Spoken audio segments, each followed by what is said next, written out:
আজ মধুমা স্টেশন থেকে 15 টাকার টিকিট কেটে চলে যাচ্ছি আমরা টাকি ঘুরতে। সেখানে দেখবো অনেক কিছু এবং তোমাদেরকেও দেখাবো।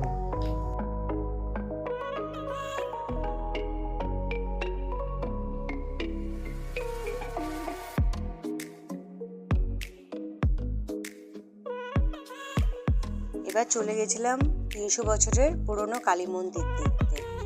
মন্দিরটি বন্ধ থাকায় আমরা ভেতরে ঢুকতে পারিনি, কিন্তু দূর থেকেই মাকে দর্শন করলাম।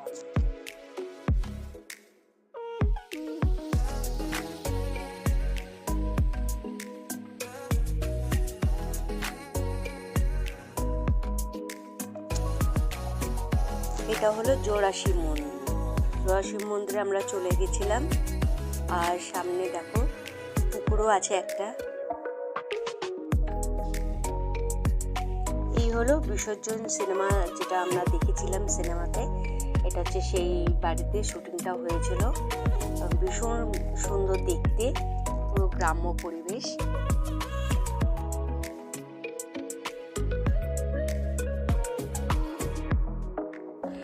পাশে একটা পুকুরও আছে।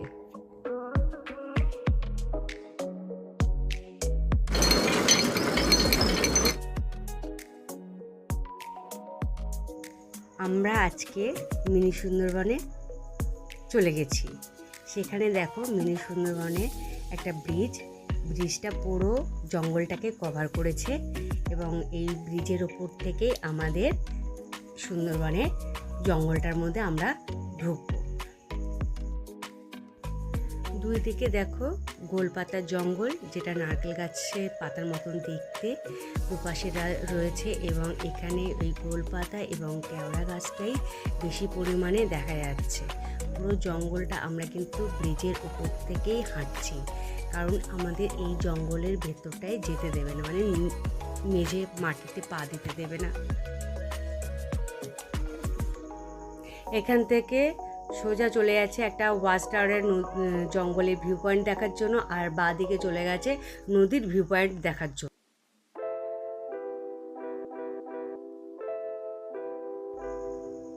এই দেখো আমরা নদীর ভিউ পয়েন্ট দেখার জন্য এগিয়ে যাচ্ছি। আর এখান থেকে দেখো দেখতে পাবো আমরা নদী। এই দেখো নদী, আর ওপারে দেখো বাংলাদেশ। কত সুন্দর দেখা যাচ্ছে বাংলাদেশ।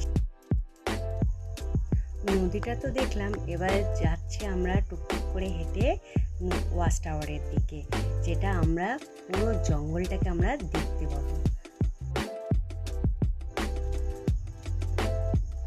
এই দেখো আমরা ওয়াচ টাওয়ারের দিকে এগিয়ে যাচ্ছি। পুরো জঙ্গল দেখো। এই দেখুন লতাটা কিভাবে গাছটাকে জড়িয়ে আছে,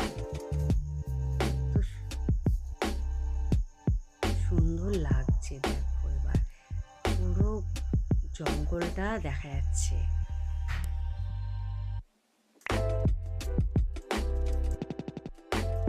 মিনি সুন্দরবন দেখার পর আমরা চলে এসেছিলাম মালদ্বীপ রিসর্ট।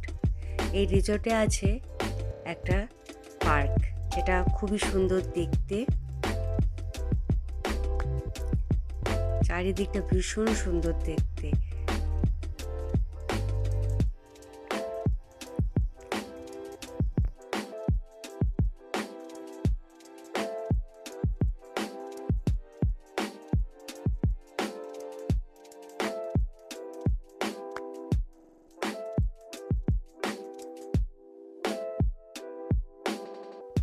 লেকটাকে খুব সুন্দর দেখতে লাগছে।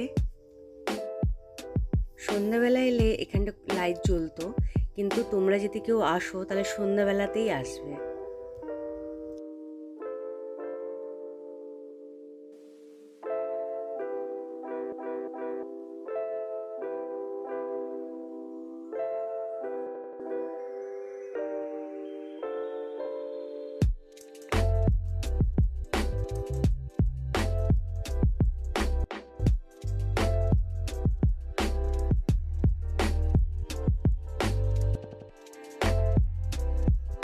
এবার আমরা চলেছি কুবের বাড়ি। এটা হচ্ছে কুবের বাড়ি, ওখানকার মানুষরা বলে থাকে।